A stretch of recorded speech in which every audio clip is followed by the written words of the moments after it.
Hi, baie welkom by Leer Ken God. My naam is Abigail.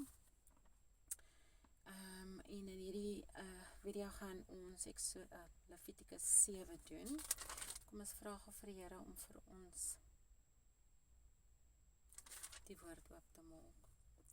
God en Hemelse Vader, baie dankie vir nog 'n geleentheid om U beter te leer ken. Maak asseblief ons die woord oop sodat ons kan sien wat ons moet sien, hoor wat ons moet hoor en leer wat ons moet leer. Ons bid dit in die naam van Jesus Christus. Amen.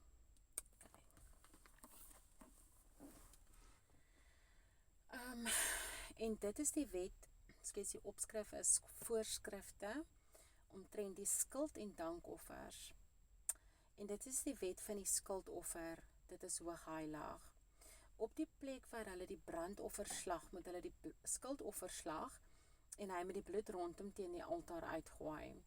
En hy met al die vet daarvan offer, die vetstert en die vet, wat oor die binnekant binnegoed lê. En die 2 niere en die vet daarop, wat aan die lendene is, en die lap aan die lewer, by die niere moet hy dit wegneem. En die priester moet dit op die altaar in die brand steek, as vuuroffer aan die Here. Dit is 'n skuldoffer. Almal wat manlik is, onder priesters mag dit eet. Op 'n heilige plek moet dit geëet word. Dit is hoogheilig. Soos die sondoffer, so die skuldoffer, een wat geld vir hulle, die priester wat daardeur versoening doen, aan hom kom dit toe. En die priester wat die brandoffer van iemand bring, die vel van die brandoffer, wat hy gebring het aan die priester, aan hom kom dit toe. En elke spysoffer wat in die oond gebak word, en alles wat in die pan of op die bakplaat berei is, aan die priester wat dit offer, aan hom kom dit toe. En elke spysoffer met olie gemeng of droog, en al die seuns van Aaron kom dit toe, aan die een so goed as aan die ander. En dit is die wet van die dankoffer, wat hulle aan die Here bring. In geval hy dit as lofoffer bring, moet hy by die lofoffer bring ongesuurde koeke met olie gemeng en ongesuurde platkoeke met olie bestryk en fyn meel wat as koeke deur mekaar geroer is met olie gemeng. Saam met koeke van gesuurde brood moet hy sy offergawe by sy lofdankoffer bring. En hy moet daarvan 1 koek van elke gawe as offergawe van die Here bring. En die priester wat die bloed van die dankoffer uitgooi, aan hom kom dit toe. Maar die vleis van sy lofdankoffer moet geëet word op die dag as hy dit bring. Daarvan mag hy niks tot môre laat lê nie. En as die offer wat hy bring 'n gelofte of vrywillige offer is, moet dit geëet word op die dag as hy sy offer bring. En op die volgende dag dan kan geëet word wat daarvan oorbly. Maar wat van die offervleis oorgebly het, moet op die 3de dag met vuur verbrand word.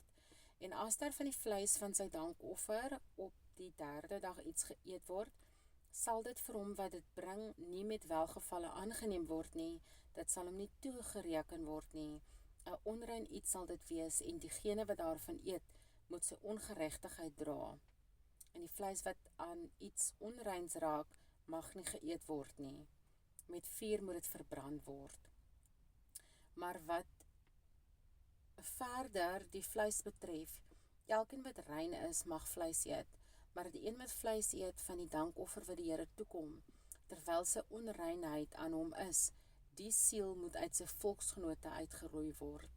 En as iemand aan iets onreins raak, aan die onreinheid van 'n mens of aan 'n onrein dier, of aan enige onrein verfoeisel, en dan eet van die vleis van die dankoffer wat die Here toekom, die siel moet uit sy volksgenote uitgeroei word.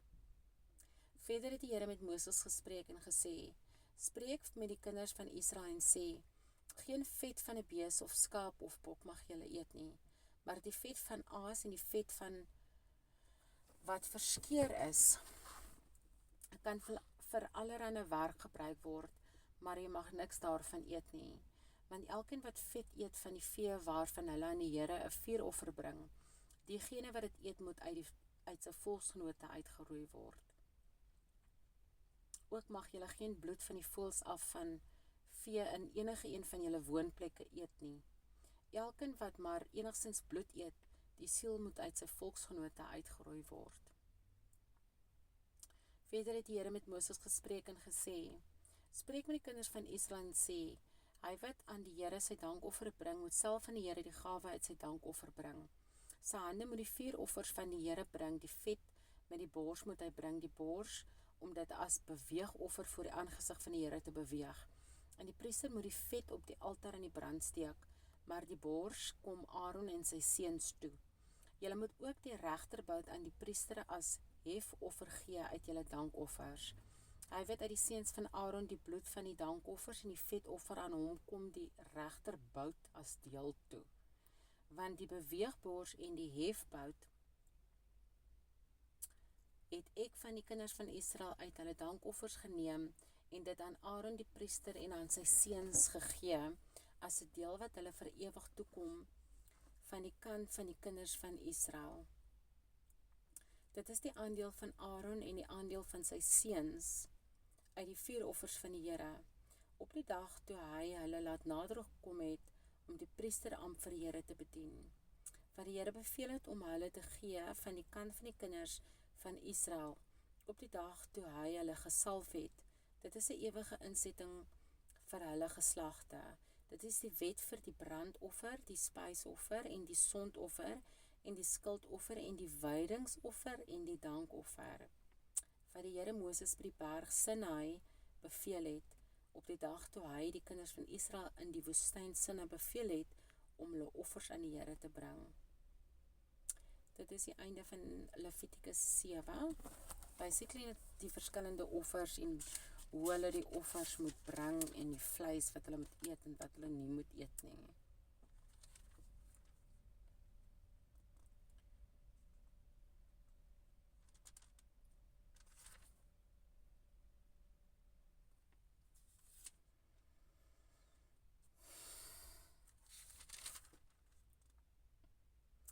Okay, so dit is die einde van Levitikus 7. Tot die volgende video.